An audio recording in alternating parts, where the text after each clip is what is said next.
Pump it up, pump it up. Trae. Come on, come on. With Trae. Pump it up, pump it up. It's the day with Trae. This is the day to gain inspiration, to make a positive change in the nation. We're inviting you to partake in conversation, to raise your vibration. It's the day that we will all celebrate all of our peeps that make this thing elevate. Watch the negative fade away, cause it's the day with Trae.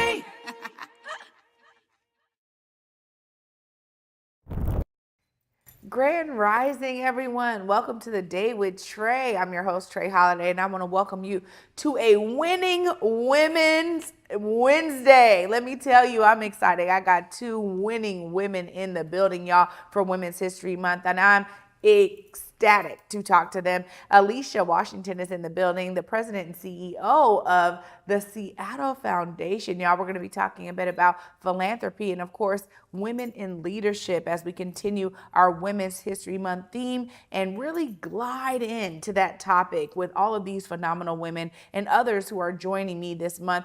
So I'm excited to have her here. And then up next, we got Karissa Braxton in the building, Senior Communications Advisor for the Office of the Mayor right here in the city of Seattle. I'm excited to have her here as well. Y'all, of course, you know, before I dive into it with them, it is the top of the show. So I get to dive into it with you. Go ahead and tag and share this stream with folks who you feel could benefit from a daily dose of dopeness right here on The Day with Trae. If you can't watch us, you can still listen to us, y'all.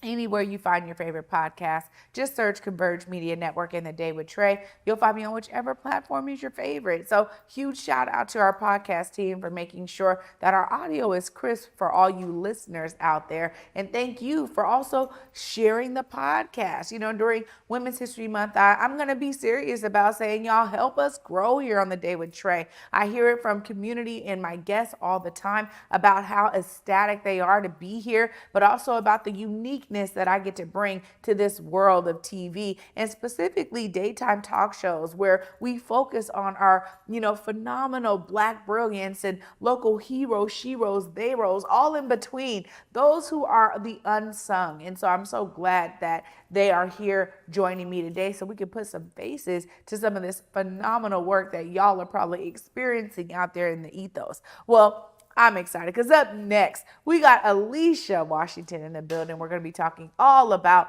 Seattle Foundation and women in leadership. What's up, Alesha? What's up, Trae? Thanks for having me here. Yeah, thanks for coming on down. Well, I'm going to tell you, we've been talking about this a bit and, talking to Black women in particular about leadership. Yeah.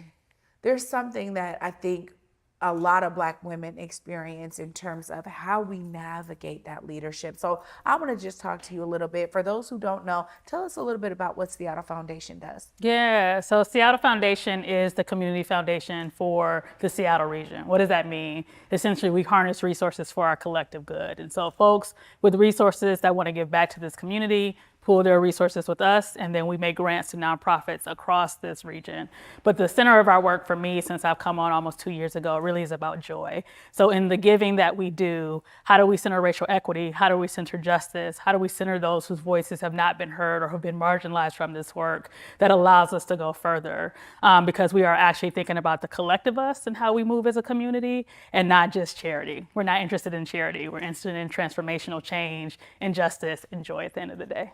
Well, I'll say too, in my nonprofit days, I definitely rubbed elbows with Seattle Foundation. Yeah. And what I really appreciated was that there was some innovative approaches to, not only grant making, but building relationship. Mm-hmm. So I love hearing you say that in terms of transformative change, because they were like, in terms of how you show us how you spent your money, let's go out and have a cup of tea or something and talk about it, and it was very different in terms of that innovative style. How have you seen that that's working for the benefit of Seattle Foundation and your grantees? Yeah.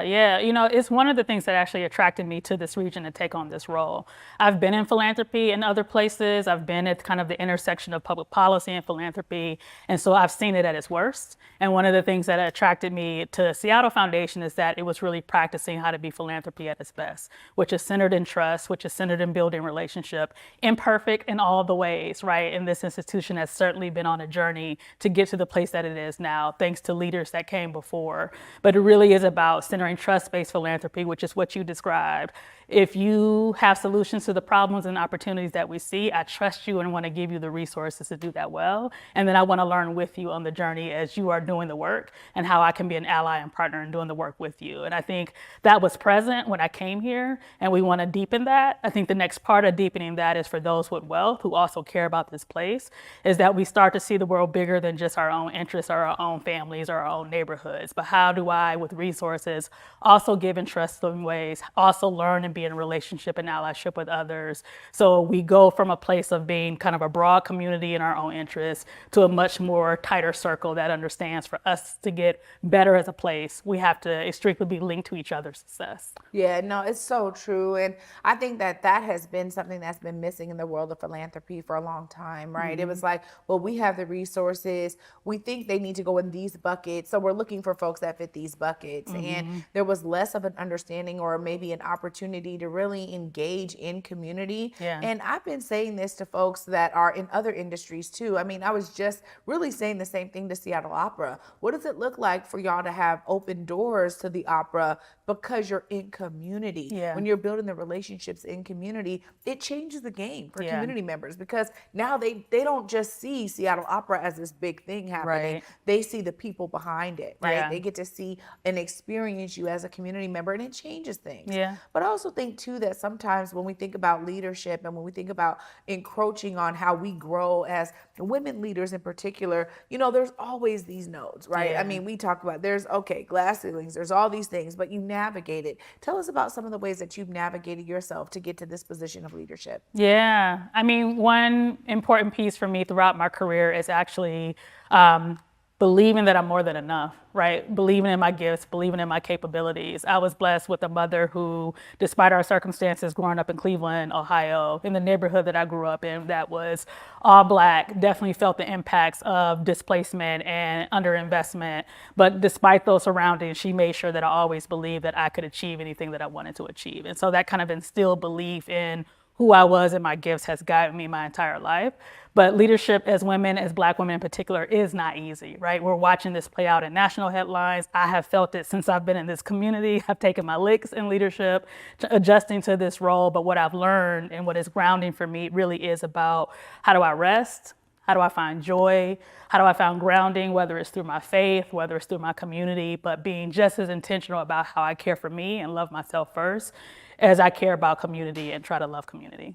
Well, that's a fine balance too sometimes, to have to even not only find it for yourself, Yeah. but also figure out how to balance it all. I know people ask me the same things all the time, but I Yeah. love hearing that you have some things that are grounding you, particularly when you come from somewhere else. Because I Yeah. think I want to talk to you a bit about that too, Yeah. because coming here and being like, all right, I'm about to get into the Seattle community. Sometimes there's like, okay, well, where do I find Right. that node of community? How have you been able to navigate that? Yeah, well, I got very, very fortunate very early on because of a wonderful person named Donna Moody, who we know used to run Marjorie's Restaurant. We're all waiting for her to open up again, hopefully sometime this summer. But Donna's on the board of Seattle Foundation. She's actually the vice chair of the board now. And when I got here and was doing one-on-ones with my board members, Donna said, I don't want to come to the office and do a standard one-on-one. Let's meet at Marjorie's. Let's then go over to Seattle Arts and Lecture to see the unveiling of the new season. Like, we just kicked it for an evening. And it was in that time of building a relationship with her that I met other people within her community that embraced me. And I think had that not happened for me so early on, I'd be struggling right now. So I'm indebted to her for the way she built community for me, because it's helped me find a group of people I can always come back to when things are hard or when I need to celebrate something, that care about me for me and not a title. Yeah. See, that's a part of that self-care piece right there, Yeah. right? Because I think that isolation in leadership is real. And they always say it Yes. gets lonely at the top. Yes. But you really do have to find it. And I'm grateful to have been here and build that community. But I love hearing that you got here and was able to establish that early on. Now, when you think about some of those things that you tell young folks who are like, man, I'm trying to get to a position of leadership. Man, I want to be a president and CEO one day. Yeah. What are some of those things that you really want to make sure they understand in their own journeys? Yeah. I think a part of it is really visualize yourself in the role that you want, and then think about the experiences, the opportunities, the people that you try to curate around you to help you get after that, right? And so way back in the day when I was just like an entry-level fundraiser at the Cleveland Orchestra, I knew that I wanted to aspire to levels of leadership. And so I spent time even then meeting with the CEO of the orchestra, meeting with the board chair, seeking out leadership development opportunities that could help me think about how to navigate professionally. Because even then, early on, I was learning kind of the differences of showing up in this body and who I am compared to my counterparts who look different from me, right? And so really thinking about what were the opportunities I could get access to that could help me get a leg up, because I knew I was smart. I knew I had the gifts, but then it was just about the networks and the opportunities to get ahead, right? And so when I think about young people today, one thing that I'm happy about that didn't really exist early on in my career is that there is much more attention around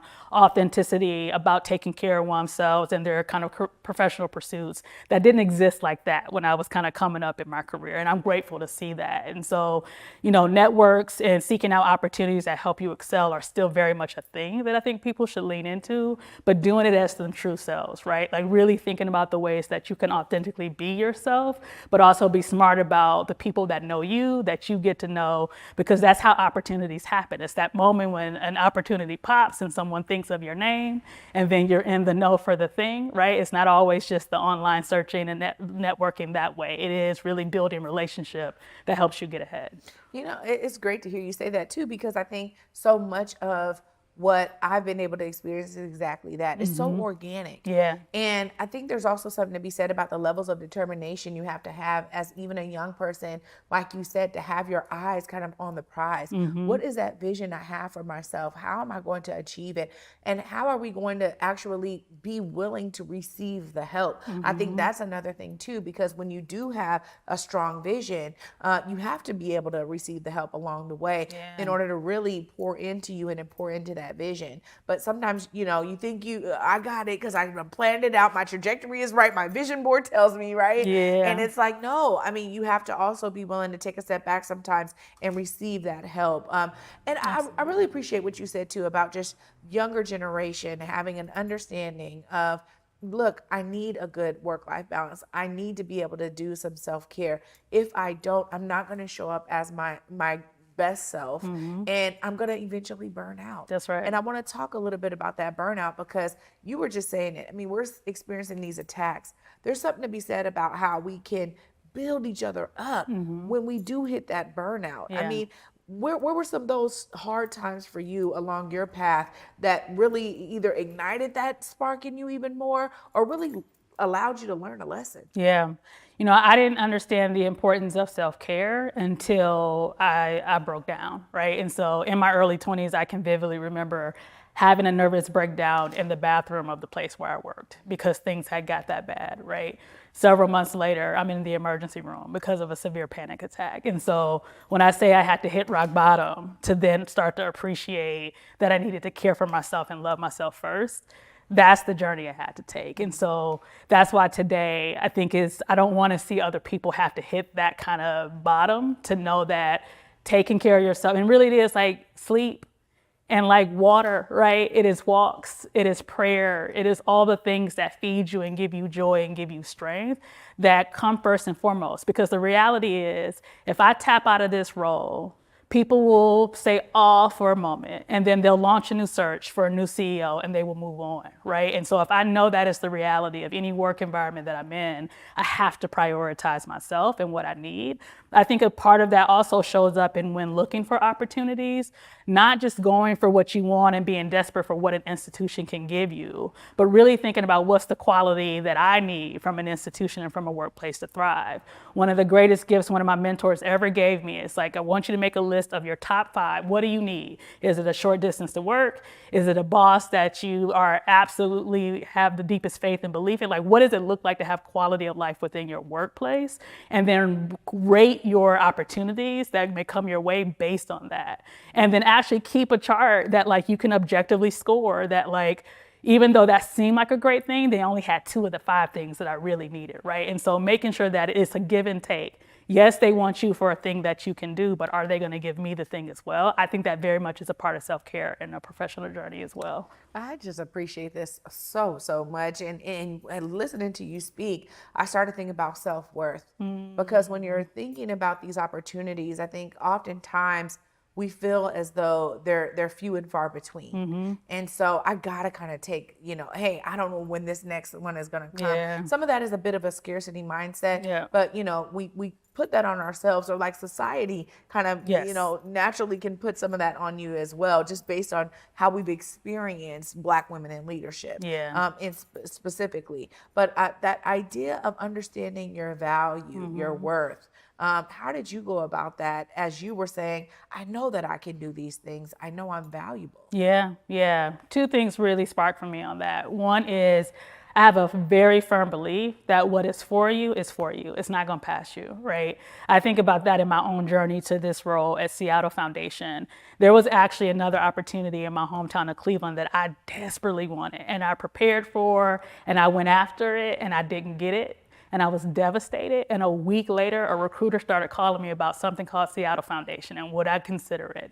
And it was nothing that I was looking for, but I think it was one of the best decisions I've made in my career. And that moment came at the right time. So all the preparation I did for the other thing was actually my preparation for this. I just didn't know it in the moment, right? And so recognizing that is what is for you will not pass you by. I think the other thing, and especially for women and especially for Black women, is that know your worth and add tax to what that is. One of my greatest learning moments early in my career, still at the orchestra, I was out for drinks with my counterparts within the organization, and someone mentioned what they were making. And I realized I was making significantly less, but I was called on to do the most work within that office. That was my first learning moment of you're underselling yourself when you're going for these salary negotiations. And so whatever it is that they're offering you, go up, because the reality is they got it, right? It's all a negotiation. They're gonna start low before they actually land somewhere with you. And second, you're worth it. And so I think that ability to get past the fear of oh, it's too much. Oh, I shouldn't do that. No, do it, right? Because for self-worth, it also should be monetizing what you pay me at the end of the day. Come on now, pay the fee. Me. I love it. Right. I love it. Well, Alesha, I really hope this is not the last time you come here on The Day Thank with you. Trae. It's so refreshing to hear your perspective on leadership in your personal journey. Thank you so much. Of course, you. if folks want to tap in, learn more about Seattle Foundation, if they're looking for some of these amazing grant opportunities y'all offer, please look right there in this camera closest to me. Let them know how they connect. So if you want to connect with Seattle Foundation, please check out our website. You can learn all about what we're doing. You can see our wonderful team that leads our work. And if you want to follow what I'm doing, please look me up on LinkedIn, to where I'm always talking about joy and our work and my own professional journey. So look forward to staying connected. Alesha, thank you so much. What a true honor to have you. Thank you. Seriously. Oh my gosh, y'all. We done got this off to a great start. You know we're going to continue, because up next we got Karissa Braxton in the building. She's in my field, y'all. Senior Communications Advisor for the Office of the Mayor of the City of Seattle, y'all. I'm excited to have her join me. You definitely don't want to miss this. Stay tuned. You're watching The Day with Trae. Hey, what's up, everyone? It's Trae Holiday.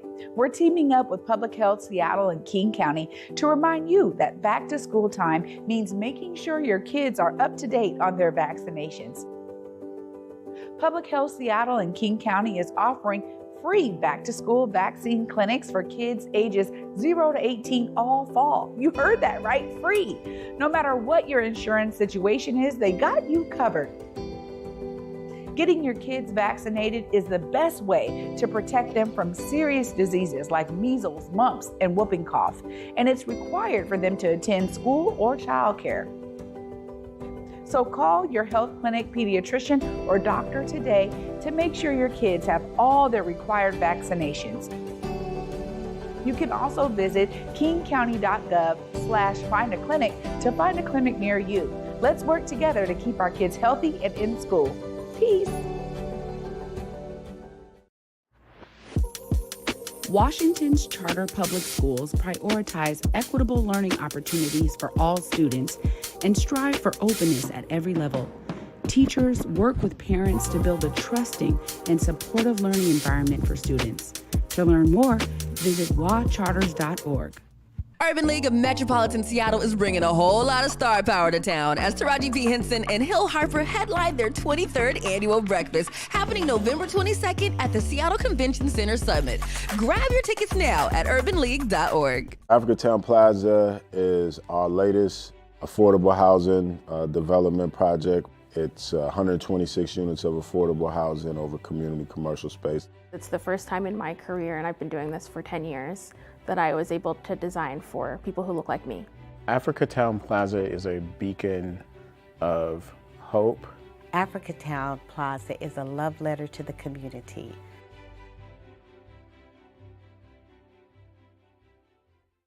Welcome back, everyone, to The Day with Trae. I'm your host, Trae Holiday. For this Winning Women's Wednesday for Women's History Month, I'm excited because right now I get the pleasure to speak with Karissa Braxton. What's up, Karissa? Hey, thank you for having me today. Yeah, you know what? You're always in the background. So I today am. it's all about the foreground.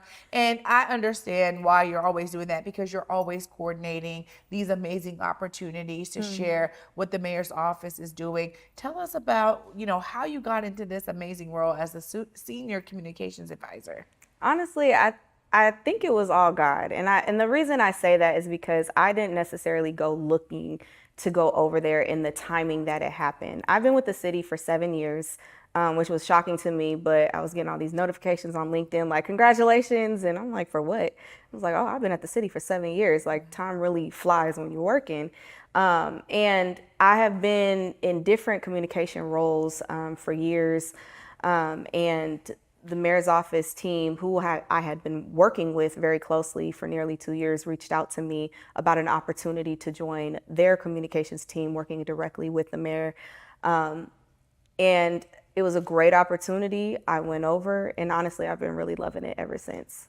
Well, something about communications, this is why I'm excited to talk to you, because, this is my jam. Yes. But something specific about communications that allows us to really not only be a part of the messaging, but then wield the messaging, Yes. right? And so I want to talk to you a bit about how you do that. How do you stay a part of it, and then also craft the opportunities and the messaging so that people in the city of Seattle know what's going on? Absolutely. That's a big question. I believe that when you are in the field of communications, you have an awesome responsibility. I very much believe that narratives both are in response to what's happening, and it also wields what is. And what I mean by that is, I think if you look at common narratives that are out in society, both the good and the bad, right? They come on the forefront and they come on the back end. So you can have somebody who can speak something, into existence, and then all of a sudden the atmosphere has an opportunity to respond. And if you do that for the good, then good things happen. But I think we've also seen narratives when people speak things and things happen that have a negative impact on certain communities. So understanding the industry that I am in, when I decided to study journalism at Howard University, I wanted to be able to speak truth to power, but I wanted to tell the stories that I knew were not always captured in the ways that I thought were helpful. And I also wanted to be a disruptor of those narratives that I saw people were picking up and putting other people down in the process. And my journey has been interesting. It wasn't as linear as I thought it was going to be in 2014 when I left Howard. But I'm grateful for that, because every twist, every turn, every dip, every movement, prepared me for whatever was next that I wasn't anticipating. And I try to take everything that I have, all of my life experience, all of my technical acumen, so that every day when I'm going to serve the city that I love, I grew up here, I do it with integrity, and I do it understanding. I truly believe that with the tongue we speak life or death. And that's not just in religious settings. With the tongue, we speak life or death from our pulpits, from our podiums, for the people that you work with. You're always speaking life or death. And what I want to make sure happens at the end of my day, that everything that I wrote, everything that I said, or anything that I was a part of that created something to be is life-giving. Yeah. And that's really what drives me. Well, Karissa, this is, first off, go Bison. Hello. Come on. Okay, come on. I was there just a little before you, but it's all good. No, but I'll say that, the thing that I really appreciate about what you just shared is it's clear that you have a very solid vision for the way that you approach communications.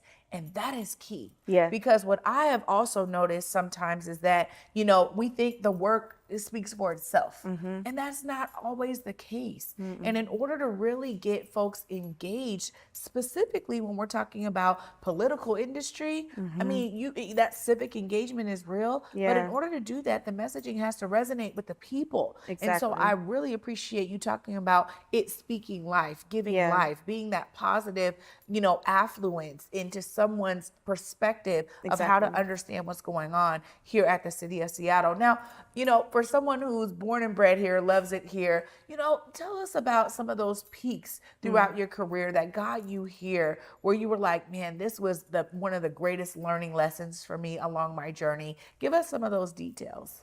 Wow, another loaded question. You know, in 2016, I was running a political campaign for Erin Jones, and I don't know if you recall, but she was running for the office of Superintendent of Public Instruction. I was 23 or 24 at the time, running a statewide campaign. It, like, truly was crazy. We had no business doing it, but she literally saw something in me, and she was like, I want you to be a part of my team, and I trust that you will be able to do this. And for me, that was one of the most pivotal parts of my career, because I was put in a space where I was not comfortable. I did not feel qualified. I felt intimidated because I was significantly younger than everybody, and I'd never done it before. And I'm a perfectionist. Like, I'm very meticulous. I really want to do a good job. You know, I think myself honestly into anxiousness at times. And she really pushed me, and she told me to basically do it afraid. And although we didn't win that campaign, the amount of learning that I had in that role, I mean, all the skills that I learned there, it transitioned with me when I eventually did come to the city in a different capacity. And it just was more tools from my tool belt. But learning early on that even when you don't feel ready, sometimes you have to do it afraid. And other people who see the things that you don't even see in yourself yet, you should trust them and not the fear that is probably talking to you.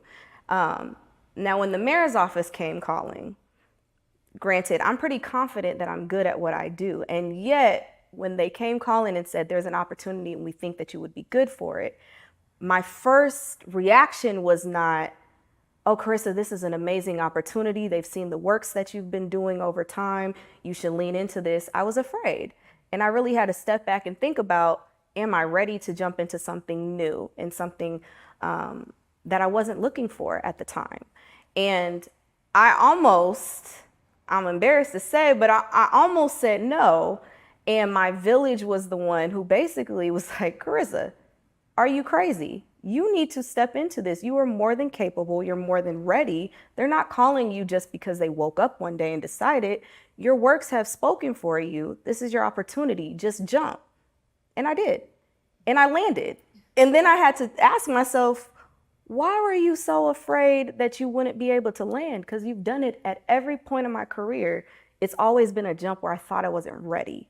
And so the biggest lessons that I continue to learn, because, you know, it's always evolving. You never know what's on the other side of another opportunity, is if I feel anxiousness in me. And it's not like the anxiousness where you feel like, you know, this is a horrible opportunity. If the anxiousness is driven by, I don't think I'm perfect yet, then I know I'm in the right place that I need to be. And I know I need to jump because I have evidence that every time I've jumped, I was ready.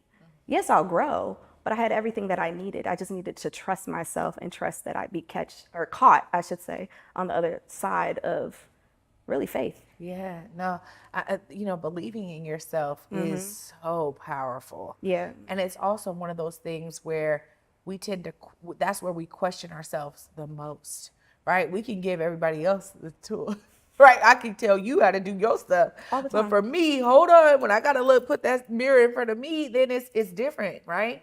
And so I appreciate that. But I also love what you were talking about in terms of the village. You know, almost any Black woman in leadership, if we do not have a strong village that is with us along the way, rooting us on, you know, folks that we can trust, oftentimes we find ourselves in a silo. And it's a bit about what Alesha was talking about, right? Where we have this burden. We can end up in the hospital. Anything can happen with our physical health because we don't have that village. Tell us about that importance for you along the way, and maybe some of the tips that you would give a young person looking to dive into their layer of leadership. Absolutely.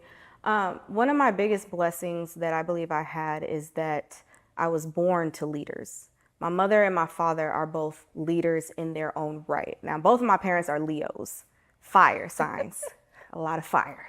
I'm a Sagittarius, even more energy. And I love my parents because they are both leaders in their own right, but they do it differently. My father, because of his personality and his vocation, he's very much in front of people. My mother, on the other side, she's in the background type of person. But when I tell you that when my mom, she can move everything in the atmosphere and everyone responds to her. She's excellent at what she does. So growing up, I had two distinctly different but complementary visions of what does it mean to lead. And at the root of both of those leadership examples is service. They're servant leaders. The village that I grew up with and that raised me, they are all servant leaders. No matter what occupation that they have, they all are rooted in serving someone else and not just, I want to be in front for sake of my own ego. And so as I have come into my own, whether I am working at the city or whether I'm doing things with Delta, my sorority, or whether I am doing things, I'm on the board of directors of a wonderful, the KD Hall Foundation that's all about women and girls and rising them, or whether I'm just with my friends and my family, what I have learned is leadership, and the type of leadership people appreciate and respond to is that of which you are serving alongside. You don't always have to be in front, right? I think a lot of times past leadership examples, it was always the dominant personality that was up front. People responded, you gave an order, people went. And that serves its purpose in certain respects. However, when we think about how do we transform our communities, we serve alongside and with, because no one person has everything it's going to take to tackle the challenge, right? Adaptive change, it's not technical. It has to be flexible, and you only are able to figure out what's the right move when you bring the voices together. And the best leader brings people together, moves towards decision making, and the biggest lesson I've also learned in terms of leadership is you make the tough calls and you take the hits. And I think that is one of the pieces. You know, sometimes everybody wants the accolades, but they don't want the criticism. Everybody wants the attention, but when the big call has to be made, it's particularly if it's not favorable, you don't want to be the one to make the call because you don't want to make anybody mad. And so I encourage young people, particularly if you're going to step into roles of leadership, first and foremost, be prepared. There will be great times where everybody will love you and everything you say will be magical and your personality will shine. And then there will be times where you have to make a decision that's tough. And can you show up at that tough point? And can you rally the people around you when things are challenging and it's not clear? Can you rally them to keep moving forward and let them know it's going to be okay? It's going to be hard, but it's going to be okay. And we have to keep moving forward. And if and when you make a mistake, and I just said I was a perfectionist, I hate making mistakes. But if and when you make mistakes, embracing your humanity and giving yourself and giving others another opportunity to try again. To me, those are the biggest keys that you have to embrace when we're thinking about leadership. And in this day and age where, you know, everybody just people want to be seen and be the personality, that's great. But true leaders are not just those who want to be seen. When it is time to step up, you know, there are those qualities where you have to come up front. But never be afraid and think that if you are leading from the background that it's not valid, because that's where a lot of power is as well. Yeah. And I try to balance those things as I navigate my roles, and I encourage other people who are leading. If you're quiet, it's okay. Lead quietly, but you're still leading. And if you're loud, lead loud. Create space, but use everything you have and just stay grounded in your values. And I think that those are the most important things you have to remember. Yeah, this is so powerful, Karissa, because everything you said resonates with me so much. I think, you know, this Women's History Month, as we talk about Black women in leadership, you know, I think about how so much of what you just shared resonates with so many others. And really, there's again, I've been saying this, there are these threads of continuity when we think about our stories and how shared they actually are, no matter what industry you're in. So I just appreciate you and all of your leadership there at the mayor's office in communications. You're phenomenal and doing a great job. Of course, if folks want to tap in and stay connected to all the work that's happening at the mayor's office, please look right here. Let them know how they do so. Absolutely. Well, if you want to know what our amazing mayor is doing, or really just the work of the city, I always encourage people to go to seattle.gov, where you can sign up for newsletters and understand where people's social media handles are. Again, there's so much work that's happening in Seattle from all of our departments and partners, and I really encourage people to tap in, get to know what's going on and everything, stay informed and stay connected. Karissa, great work today. Don't let this be the last time, because I see you got the fire. I'm here for it every time. Thank you so much. Thank you for having me. Y'all don't know how many times she's been right here in the background making sure people are saying the right things when she done booked them on the show. So I love being able to spotlight her and her leadership and her journey. Of course, y'all know I'm going to wrap up all of this Winning Women's Wednesday right after this short break. Stay tuned. You're watching The Day with Trae.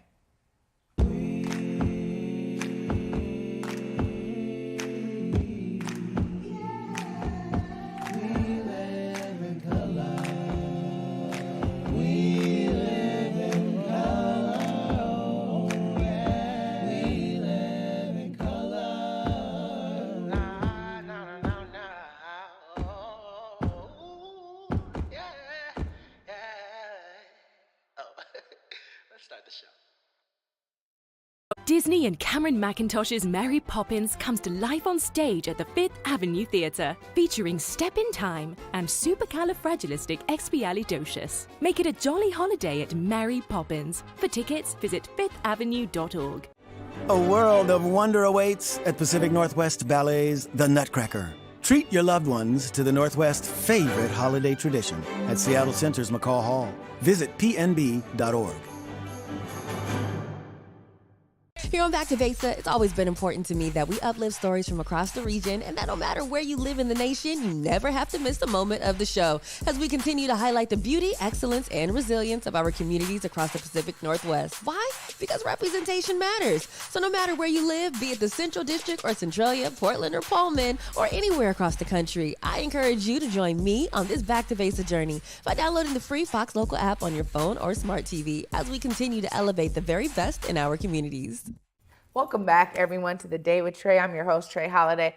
I'm telling you, wonderful winning Women's Wednesday for Women's History Month today. Y'all, it was such a pure pleasure to have Alesha and Karissa on talking about their own journeys in leadership as Black women. This is a theme for us, not only this week where we get to shine a light on so many who are doing great work, but also in Women's History Month, it's important that we uplift the stories of those who are often not told. And I'll tell you this, when it comes to our history, there's a lot of women who were leading from the back, like Karissa was talking about, whose stories never really got told, who their lives were never really on the forefront. But you can't imagine how many women were making things happen during the civil rights era. Even with Malcolm X's journey, there were so many women who were doing the work behind the scenes. And I just want to give a shout out to all of you phenomenal women who are leading, whether you're in the front, the back, the side. We appreciate the encouragement that you continue to pour into the movement you're involved in.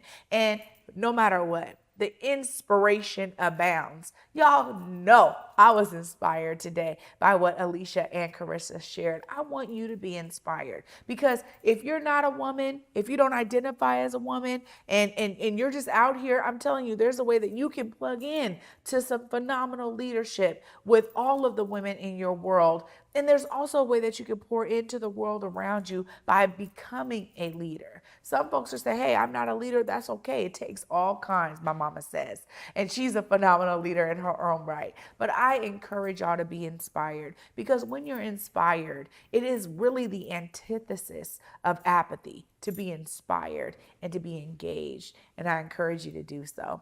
Of course, for me, until tomorrow at 11 a.m., y'all. Peace.